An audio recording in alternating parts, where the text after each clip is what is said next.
Shalom dan puji Tuhan saudara atas kebaikan Tuhan pada setiap kita, sehingga pagi ini saudara dengan izin Tuhan kita boleh bangun dengan tubuh badan sehat, pikiran cergas dan semangat yang berkobar-kobar untuk melayani Tuhan.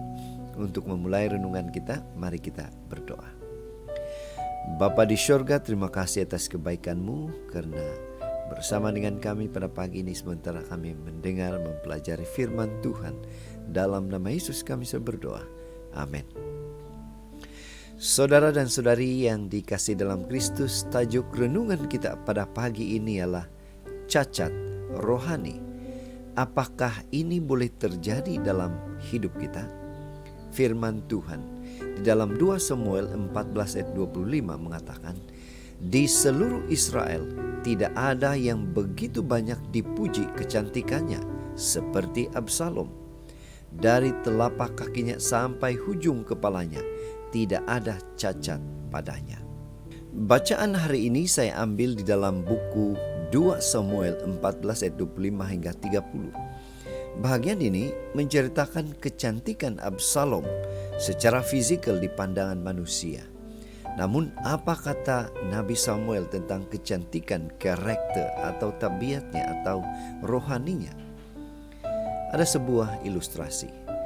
Seorang pemuda Jibun, Hirotada Ototake, lahir tanpa kaki dan tangan. Seorang yang berbudi, mempunyai semangat juang yang tinggi, tekad yang luar biasa dalam kehidupan. Dengan perjuangan keras, dia mampu hidup sendiri di atas kerusi rodanya. Dia bekerja sebagai seorang guru sekolah rendah yang kreatif dan disukai ramai oleh para muridnya. Saudara, kisah kehidupannya ini telah dituliskan di dalam novel dan film. Salah satu prinsip hidupnya ialah kecacatan itu lumrah, itu biasa. Seperti suatu kekurangan, semua orang memilikinya. Hanya yang satu terlihat lebih kelihatan daripada yang lain. Saudara, kita kembali kepada bacaan firman Tuhan. Alkitab mencatat ada seorang pemuda yang secara fisikal tampak begitu sempurna. Itulah Absalom, salah seorang anak Raja Daud. Bila dilihat penampilannya secara fisikal, tidak ada kekurangan padanya, dari hujung rambut sampai ke hujung kaki.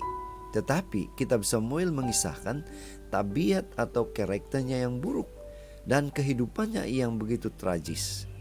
Menyuruh orang membakar ladang Yoab, ayat 30. Membunuh saudaranya, pandai memanipulasi orang, mengkhianati ayahnya, melaksanakan rampasan kuasa tetapi gagal. Dia akhirnya mati dalam keadaan leher tersangkut di dahan pohon, lalu dadanya tertikam dengan 3 belah lembing. Saudara, Absalom mempunyai kecacatan karakter yang serius. Dia mempunyai kecacatan rohani di hadapan Tuhan. Saudara, pertanyaan untuk kita ialah bagaimana dengan kita? Apakah sifat yang ada pada Absalom itu boleh terjadi dalam kehidupan kita? Apakah ada kecacatan rohani dalam kehidupan kita? Kita dapat melihat ramai orang yang menderita cacat tubuh, fisikal. Keadaan fisikal mereka itu sudah tidak dapat diperbaiki. Namun mereka berprestasi, menonjol dan berbudi pekerti. Mungkin malah lebih baik dari orang normal, orang biasa seperti kita. Saudara, orang seperti itu tentu kita harus dukung, kita harus tolong. Sebaliknya, kita perlu waspada terhadap orang yang mempunyai cacat rohani. Namun saudara, syukur, puji Tuhan, kecacatan rohani ini boleh diperbaiki.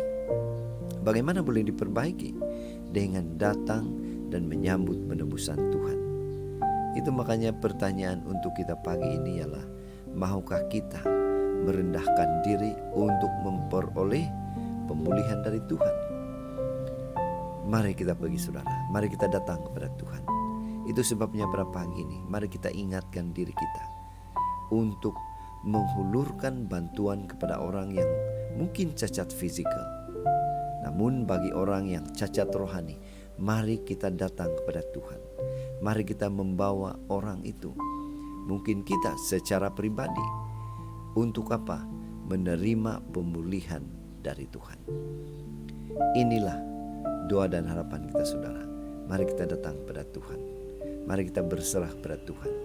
Tuhan pasti akan memberikan kita kemampuan, kekuatan untuk membawa orang lain atau membawa diri kita datang kepada Tuhan untuk pemulihan kecacatan rohani dalam kehidupan kita.